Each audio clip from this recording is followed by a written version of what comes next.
for me, this was more than the hook, right? Because it pops up and it clears the bait. Look, boom, very quickly. Okay. And you'll watch now the hook length.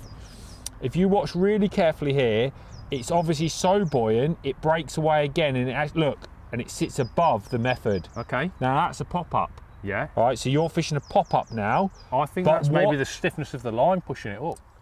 Maybe, but for me, I think that for me, that is a popped-up bait. I can see that as a popped-up bait, right? So all I'm saying to you is, yeah, I love watching the watch fish. him, and he takes the bait. He doesn't take the look. He's got you. He's in. Watch your feeder move and didn't hook it. Did you see that hook bait drop? Now, for me,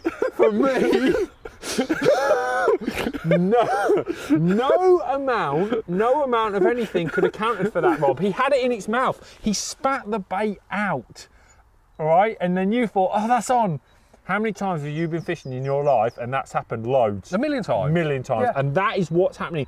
That fish had the bait in its mouth. The only thing I can say is, would it have been worth, from the very first time your tip did something, a strike?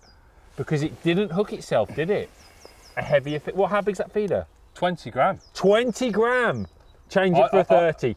Change it for 30. I'll tell you what I'm thinking. Go on. I'm thinking of leaving my hook bait totally exposed. Right. Mate, for me, that fish had your bait in its mouth.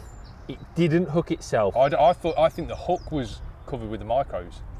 I don't think so, mate. I think I think when it's up there, right, it's literally shaking its head, trying to eject the hook, and because the feeder wasn't heavy enough, it didn't hook itself. If you'd have struck them with it, not that you'd have known, you'd have connected with that fish. That to me shows when you're fishing to islands and that, why a heavy feeder can be so important.